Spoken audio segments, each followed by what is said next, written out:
Hey, hey, hey, bonjour à tous, bienvenue sur la chaîne aujourd'hui, je vais vous faire une vidéo sur un jeu que il est extrêmement connu, un jeu que je pense que je vais faire la présentation quand même assez rapidement, mais il y a beaucoup, pour la plupart, c'est sûr que vous le connaissez, c'est Assassin's Creed Syndicate.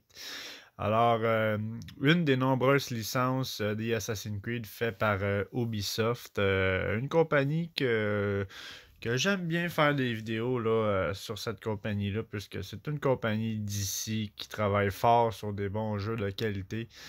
Et oui, bien évidemment, au niveau des Assassin's Creed, ils ont sorti également Origin et Odyssey là, par la suite de cette licence-là.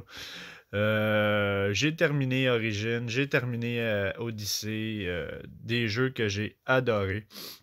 Mais pour ceux qui n'ont pas nécessairement fait toute la série, moi je vous dirais que j'ai fait pas mal toute la série des Assassin's Creed et il y a seulement celui-ci que j'avais commencé et que je n'avais pas terminé. Mais que je me suis remis en selle sur ce jeu-là pour terminer là, l'histoire et me remettre dedans un petit peu, puisque c'est quand même un bon classique, là, ce jeu-là. Et je vais vous en parler aujourd'hui. Alors, Assassin's Creed Syndicate. C'est un Assassin's Creed qui se passe à Londres dans les années 1800 et quelques. Et vous jouez le rôle de... Vous avez deux personnages auxquels vous pouvez jouer le rôle. Alors, vous avez ici votre personnage. Vous pouvez le changer à tout moment. Alors, vous avez Evie, qui est votre sœur, que vous pouvez jouer, qui a d'autres styles de compétences pour arriver à vos fins. Et vous avez votre personnage que vous aviez, Jacob, qui est le frère, que vous pouvez faire le changement de personnage en tout temps. Et votre but, bien évidemment, est d'assassiner et de reprendre le contrôle de les territoires dans cette map-ci. Alors, je vais vous montrer là, la map, à quoi ça ressemble. Alors, nous avons ici la map de Londres. Et comme vous pouvez voir, c'est une très grande map. Alors, vous avez un masse d'heures à mettre sur ce jeu-là. Euh, Vous avez vraiment beaucoup de contenu là, sur ce jeu-ci que vous pouvez avoir accès assez facilement sans nécessairement acheter la version de luxe. Là, puisque ce jeu-là vient avec plusieurs expansions. Je pense qu'il y a 3 ou 4 expansions ajoutées à ce jeu-là, sans parler du contenu téléchargeable que vous pouvez ajouter à ce jeu-là. La seule chose que je trouve un petit peu dommage par contre de cette version-ci, c'est que la version Syndicate a vu le jour lorsque la mode des microtransactions était à son plus haut point. Alors c'est sûr que ce jeu-là, vous avez la possibilité de faire beaucoup de microtransactions pour acheter des éléments ou du contenu que vous n'avez peut-être pas nécessairement besoin là, pour avancer, là, mais pour les joueurs qui sont pas nécessairement patients et qui veulent avoir le plus d'éléments possible, oui, il y a possibilité de mettre de l'argent dans ce jeu-là. Ce que moi, personnellement, je déconseille fortement, puisque l'expérience de Assassin's Creed peut se faire très bien là, sans microtransactions, à moins que vous appréciez vraiment le jeu et que vous décidez d'acheter ça la version de luxe ou la Season Pass pour avoir accès aux expansions. Alors, il y a ça également.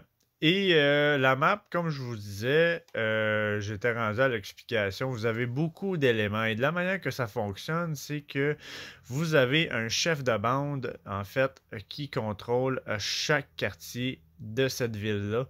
Et votre but étant de reprendre le contrôle de chaque quartier et vous avez votre propre bande à vous qui vient à travers votre quartier quand vous réussissez à le contrôler.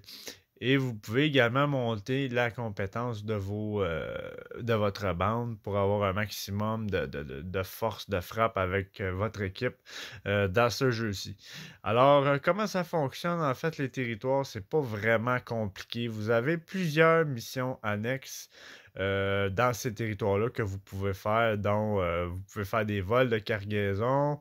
Parce que oui, vous pouvez vous promener également en chariot avec des chevaux et vous pouvez avoir accès à des courses de circuit, faire du vol de cargaison. Vous avez des clubs de combat auxquels vous pouvez avoir accès que ça vous rapporte quand même beaucoup d'argent d'aller les faire. Et vous avez plusieurs activités comme ça isolées dans chaque quartier auxquelles vous pouvez avoir accès en tout temps. Sinon, vous avez également plusieurs commerces dans votre map et dans vos quartiers. Vous avez plusieurs commerces auxquels vous avez accès où vous pouvez aller vous acheter soit armes, vêtements ou ingrédients ou éléments dont bombes, médics, ces choses-là pour votre personnage. Et sachez que vous avez 2 personnages, alors vous avez 2 fois plus d'éléments à obtenir pour vos 2 personnages. Bien évidemment, vos 2 personnages ont chacun leur arbre de compétences. Je vais vous les montrer un petit peu plus tard. Vous avez également ici en grosses lettres comme ça les missions principales du jeu auxquelles vous avez accès. Et il y a plusieurs endroits, même si vous n'avez pas nécessairement découvert certains quartiers, vous allez avoir des missions principales à faire dans certains quartiers. Et sachez également que vous avez des repères que vous pouvez conquérir pour avoir davantage de bonus et compagnie. Et vous en avez beaucoup, là, des séquences et des missions principales à faire. Et chaque quartier est séparé par niveau.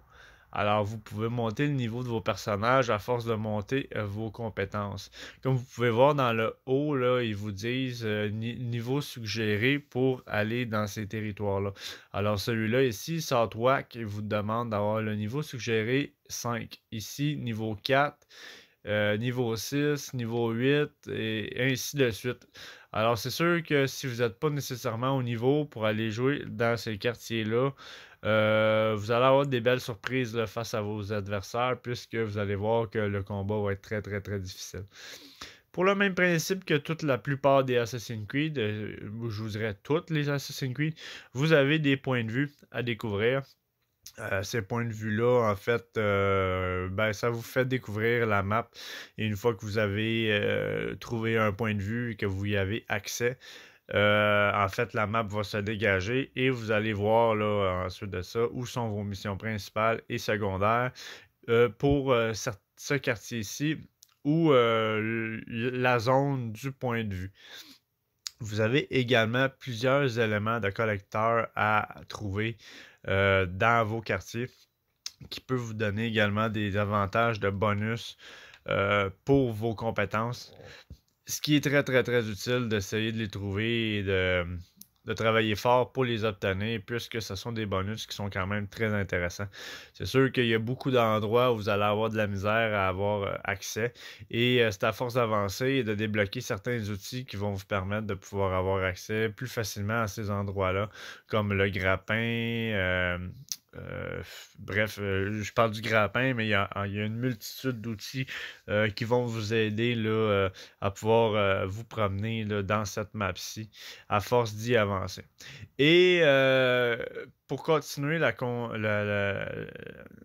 pour continuer à vous expliquer un peu le fonctionnement des quartiers, pour faire le contrôle d'un quartier, vous avez des activités ici que vous devez accomplir pour avoir accès au chef de bande qui va vous permettre ensuite, une fois éliminé, de reprendre le contrôle du territoire.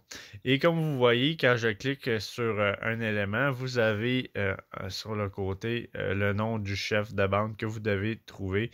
Ensuite de ça, vous avez les activités plus bas qui sont la plupart des bases à conquérir. Et ensuite, les objets à collecter qui font partie de ce quartier-ci. Comme je vous disais, vous aviez une multitude de choses à récupérer qui va vous donner plusieurs avantages là, à long terme pour vos personnages. Et c'est vraiment un élément qui est le fun dans ce jeu-là, puisque vous pouvez y aller à votre rythme là, sans problème. Là, vous êtes dans un quartier, si une journée vous décidez que vous faites que de la petite mission secondaire pour vous enrichir, il y a facilement possibilité de le faire. Et ensuite de ça, si vous voulez vous casser un peu plus la tête, là, vous pouvez vous consacrer sur les activités que vous devez essayer de faire pour conquérir ces territoires-là. Et c'est vraiment très agréable pour ça. Par contre, pour ce qui est des expansions, je ne les ai pas essayées encore puisque je veux terminer ce jeu-là en le mode histoire complet avant les expansions.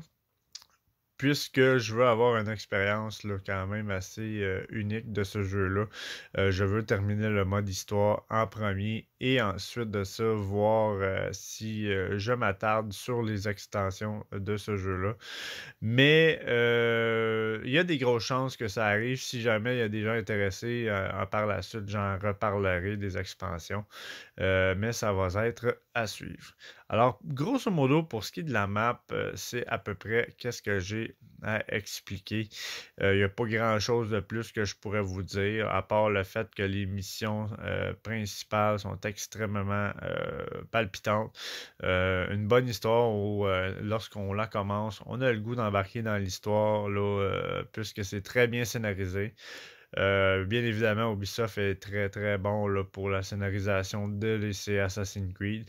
C'est sûr que pour la plupart, pour ceux comme moi qui ont fait toute la série, je vous dirais que du premier à aller jusqu'à ici, au niveau du gameplay et de la jouabilité, c'est un petit peu du pareil au même d'un à l'autre. Alors bien évidemment, pour ce type de série-là, aller jusqu'à Origin et Odyssey, c'est sûr qu'au niveau du gameplay, c'est très répétitif, mais au niveau de l'histoire, c'est très différent d'un à l'autre et je pense que c'est ce qui fait que cette série-là est encore une série à succès.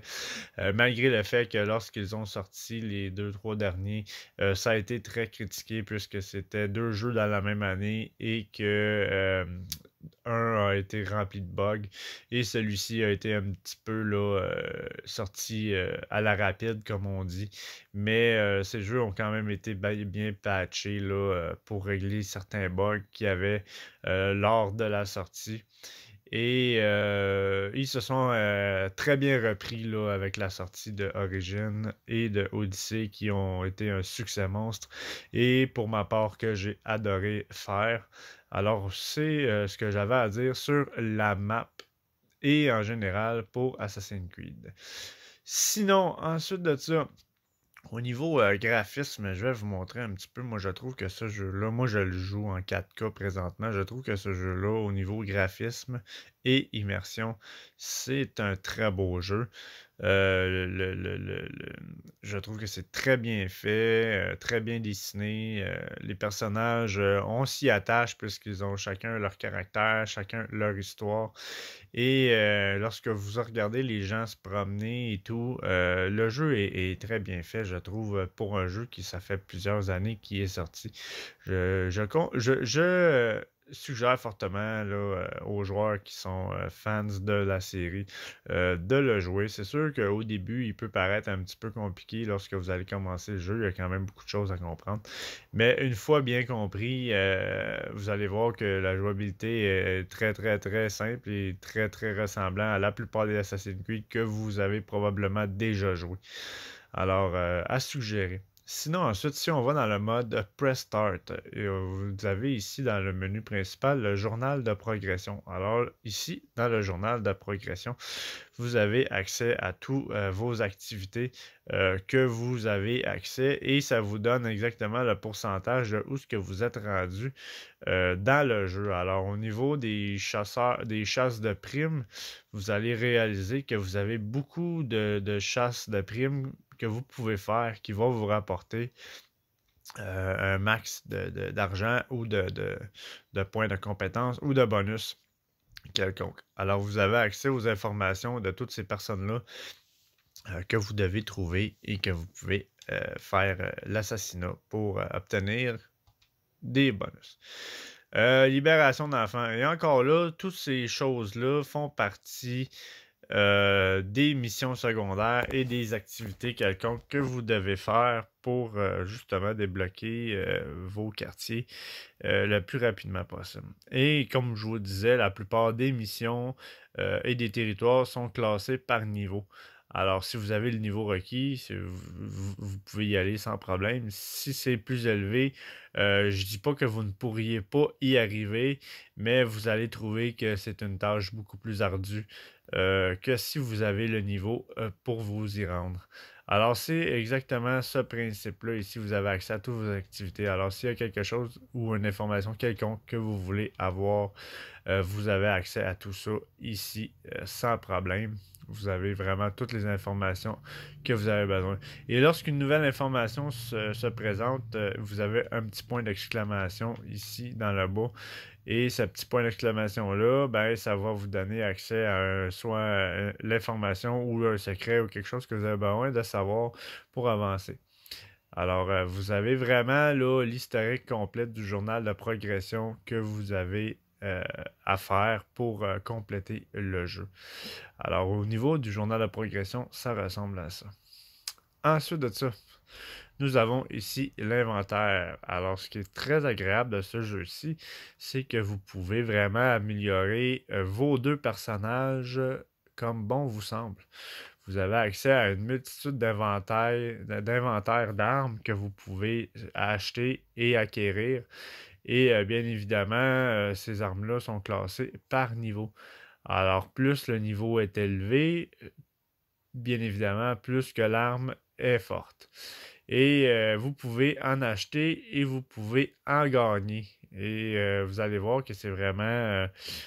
l'inventaire est très, très, très énorme. Là. Je crois que ça il augmente également avec l'achat des expansions. Alors, pour les armes, c'est ça. Vous avez également le même principe pour les gantelets et armes à feu, ceinture, également les tenues que vous pouvez changer. Vous pouvez vraiment changer les deux personnages, leurs tenues et leurs équipements. Et vous allez également réaliser que il y a certaines choses que vous pouvez fabriquer, mais qui vous demandent des éléments pour pouvoir les fabriquer. Alors, une fois que vous avez ces éléments-là, vous allez pouvoir fabriquer certains objets. Et c'est vraiment très le fun pour ça. Vous avez également les couleurs. Vous pouvez changer la couleur de vos équipements, de votre uniforme, ce qui est vraiment très, très agréable. Et vous avez vos équipements que vous pouvez également améliorer avec des ressources. L'amélioration peut être un très bon atout lorsque vous montez de niveau. Et bien évidemment, vous allez voir que ça coûte extrêmement cher de faire des augmentations. Alors, essayez de trouver un max de ressources et d'ingrédients pour pouvoir monter ces choses-là. Ça vaut vraiment la peine, je vous le garantis. Et vous avez ici l'arbre de compétences. Alors, votre arbre de compétences ressemble à ceci. Vous avez trois sections de compétences que vous pouvez monter. Alors, vous pouvez monter combat. Vous avez un arbre pour la discrétion et pour l'écosystème. Et comme je vous disais également, chaque personnage a son arbre de compétences. Alors là, j'ai changé sur le personnage Eevee. Si je vais sur l'arbre de compétences, vous allez voir que les arbres de compétences sont similaires, mais certains personnages ont des avantages outre que l'autre n'a pas nécessairement. Et vous allez réaliser avec le temps que vous avez un personnage qui est meilleur pour foncer dans le tas et faire du gros fighting, comme que vous avez un autre personnage qui est beaucoup plus adapté à la discrétion et aux assassinats silencieux pour arriver à vos fins et à pouvoir conquérir certaines choses. Alors, chaque personnage, les deux personnages sont très différents l'un de l'autre, mais la jouabilité est pas mal la même mécanique. Vous allez voir qu'il n'y a pas vraiment de différence pour la jouabilité entre les deux personnages. Mais au niveau des compétences et du style, il y a une bonne différence et vous allez le réaliser avec le temps. Sinon, ensuite de ça, vous avez l'onglet Amélioration de bande. Alors, comme je vous disais, lorsque vous conquérissez des territoires, vous avez votre bande ici que vous pouvez faire des améliorations pour qu'il soit encore beaucoup plus fort. Et ces améliorations-là vous coûtent bien évidemment de l'argent et des ressources pour pouvoir donner à votre bande ces améliorations-là. Et c'est des améliorations qui, lorsque vous allez avancer dans le jeu, vous allez réaliser que ça peut être extrêmement utile. Et ce qui est le fun de ces bandes-là, c'est que lorsque vous êtes dans un territoire et que vous êtes poursuivi, mais que le territoire vous appartient, votre bande peut vous aider à tout moment si elle vous croise ou si vous pouvez également recruter plusieurs membres de votre bande que vous allez croiser pour vous aider à faire certaines missions ou ces choses-là. Alors, je trouve que ce jeu-là est quand même très complet à ce niveau-ci, puisque vous avez quand même plusieurs éléments autour de vous et que vous pouvez utiliser pour arriver à vos fins. Vous pouvez recruter votre bande, vous pouvez changer de personnage en tout temps pour pouvoir adapter votre style le mieux possible à la mission actuelle. Alors, il y a des missions que vous allez voir que ça prend plus de discrétion, alors qu'il y en a d'autres que foncer dans le tas, c'est pas nécessairement grave. Vous pouvez y aller à tête baissée et il n'y a pas de problème. Et c'est ce qui fait le petit atout de ce jeu-là, c'est que chaque mission a son style à faire et vous allez le voir avec le temps, c'est très intéressant à ce niveau-là. Au niveau onglet fabrication, alors comme je vous disais, vous pouvez fabriquer des objets avec les ressources que vous trouvez. Et bien évidemment, ça a des coûts de ressources et d'argent. Alors, vous pouvez, ce qui est en noir, ça veut dire que vous pouvez le faire. Et ce qui est en rouge, ça veut dire qu'il vous manque soit une ressource quelconque pour pouvoir fabriquer cette chose-là. Et chaque arme a son niveau. Alors, vous pouvez fabriquer des armes de haut niveau et avoir accès là, facilement si vous avez les ressources requises pour y arriver. Un petit peu le même principe pour les améliorations d'équipement. Lorsque vous avez les moyens et les ressources d'aller le faire, vous pouvez monter et améliorer vos objets ici. Je vous l'ai expliqué un petit peu tout à l'heure. Maintenant, comme je vous disais, ce jeu-là a été très très populaire pour les microtransactions, ce qui fait que je ne suis pas très en faveur des microtransactions. Mais vous avez une multitude de choix, de choses que vous pouvez aller acheter avec votre propre argent. Encore une fois, ce que je dis, je ne le suggère fortement pas.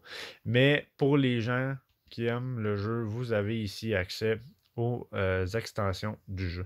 Alors, vous avez la possibilité d'acheter la Season Pass, euh, ou vous pouvez acheter à l'unité les expansions du jeu. C'est sûr que pour ceux qui n'ont pas le Game Pass, moi je suggère fortement d'attendre que ces extensions-là soient en rabais, puisque le jeu étant déjà sorti depuis quelques années. Je trouve que payer là, 19$ ou 8$ pour des expansions qui, je sais pas exactement combien d'heures de jeu ça vous rajoute, mais je pense que ça vaut la peine d'attendre que ces expansions-là soient en rabais pour en faire l'achat. Ou de vraiment, là, si vous êtes vraiment impatient de les faire, vous pouvez acheter la Season Pass. Mais même encore là, je trouve que 40$ pour la Season Pass, c'est un montant assez élevé. Alors, ça va être libre à vous de voir, mais vous avez la possibilité d'avoir accès à ça facilement. Ensuite de ça, dans la base de données, vous avez accès aux encyclopédies. Et les encyclopédies, ben, ça vous donne accès aux informations de la plupart des personnages que vous avez rencontrés ou que vous allez rencontrer. Alors ici, tous les personnages que vous avez rencontrés au fil de votre aventure, vous avez toutes les informations ici de ces personnages-là. Alors pour les gens qui sont vraiment mordus de la série et qui adorent l'histoire de ces jeux-là et qui veulent vraiment prendre le temps de connaître chaque personnage, vous avez accès à toutes ces informations-là et à la biographie de ces personnages-là. Ce qui peut être très agréable là, pour les joueurs qui sont vraiment à fond dans le jeu et qui veulent connaître leur personnage davantage. Vous avez la même chose pour vos ennemis. Vous allez voir qu'avec les ennemis, vous avez également leur histoire, leur biographie. Et c'est vraiment ça aussi, là. Vous avez l'histoire de la confrérie des assassins, l'ordre des Templiers, Rooks qui sont votre bande à vous, Blinter qui sont la bande rivaux, et vous avez également les polices. Autres personnages, vous allez rencontrer d'autres personnages qui ne se classent pas nécessairement dans une catégorie quelconque, mais vous allez quand même avoir l'historique de ces personnages-là. Vous avez également les informations des lieux que vous visitez. Et ça peut être très intéressant des fois d'en savoir davantage là-dessus. Même chose pour les objets à collecter. Vous avez des informations qui vont vous donner là, la biographie de ces objets-là et leur utilité quelconque pour fabriquer certaines choses. Alors, ça peut être intéressant, là. Alors, en gros, au niveau des encyclopédies, ben, c'est les informations de tout ce que vous avez accès dans le jeu. Vous avez la biographie. Et vous avez également le dictatiel auquel vous avez accès pour ceux qui ont peut-être déjà joué ou qui ont commencé le jeu mais qui ne l'ont pas terminé et qui veulent se remettre dans ce jeu-là. Des fois, ça peut être déroutant un petit peu et on peut être un petit peu rouillé sur les boutons à faire. Alors, vous avez facilement accès ici là, au gameplay, toutes les maniabilités au niveau de la manette. Vous avez les informations ici qui sont facilement retrouvables pour vous remettre dans le jeu. Même chose au niveau de l'équipement, outils, factions, archétypes, conflits. Alors, vous avez vraiment toutes les informations du jeu qui va vous réexpliquer au complet le fonctionnement si jamais vous êtes un peu rouillé ou pour ceux qui veulent commencer le jeu et qui ont peut-être de la misère un peu à s'adapter là, à ce style-là. Vous avez toutes les informations ici. Vous avez également les options que vous pouvez changer. Et vous avez accès au Ubisoft Club pour ceux qui font partie du Ubisoft Club comme moi. Le Ubisoft Club étant un endroit ou une application que vous pouvez avoir également sur votre téléphone et sur votre console. Et cette Ubisoft Club-là sert à vous donner certains avantages. Vous pouvez débloquer des éléments gratuits que vous avez accès et à force de gagner des succès et d'avancer dans les jeux Ubisoft, vous gagnez des points que vous pouvez utiliser pour acheter certains éléments dans le jeu que seulement les membres de Ubisoft Club ont accès. Et c'est comme ça pour tous les jeux de Ubisoft. Alors, c'est très intéressant. Et des fois, vous allez trouver des choses que vous aimeriez peut-être avoir dans le jeu. Et si vous avez les points requis pour pouvoir l'acheter, alors vous prenez ces points-là et vous achetez ces choses-là pour avancer votre jeu. Alors, c'est vraiment très intéressant, le Ubisoft Club qui met vraiment en valeur la plupart des jeux. Et je trouve ça vraiment très agréable pour Ubisoft d'avoir fait cette structure-là qui nous donne davantage le goût d'avancer. Et ce qui est le fun également avec le Ubisoft Club, c'est que pour les jeux comme Assassin's Creed, ils vont régulièrement vous donner des défis quotidiens que vous pouvez faire pour obtenir justement ces points-là et vous donner avantage à récupérer ces objets-là en faisant ces défis-là. Et il y en a beaucoup sur Assassin's Creed Origins et Odyssey. C'est sûr qui ont mis beaucoup plus leur force sur ces deux jeux-là. Mais vous avez également ces accès-là là, avec les autres Assassin's Creed et les autres jeux de Ubisoft comme Division 2 ou Steep ou plusieurs jeux Ubisoft auxquels vous avez des missions quotidiennes que vous pouvez faire. Alors, bref, pour Assassin's Creed Syndicate, c'est à peu près qu'est-ce que j'ai à vous dire aujourd'hui. Je sais que la vidéo a peut-être pu paraître un petit peu plus longue que je pensais, mais c'est un jeu qui mérite d'avoir une bonne explication pour les joueurs qui veulent s'y mettre. Alors, je suis très content d'avoir pris le temps de vous faire cette présentation-là aujourd'hui. Pour ceux qui ont pris la peine de regarder la vidéo complète, je vous en remercie énormément. C'est extrêmement apprécié. C'est des gens comme vous qui me donnent le goût de continuer et de me pousser fort à vous faire des explications sur les jeux.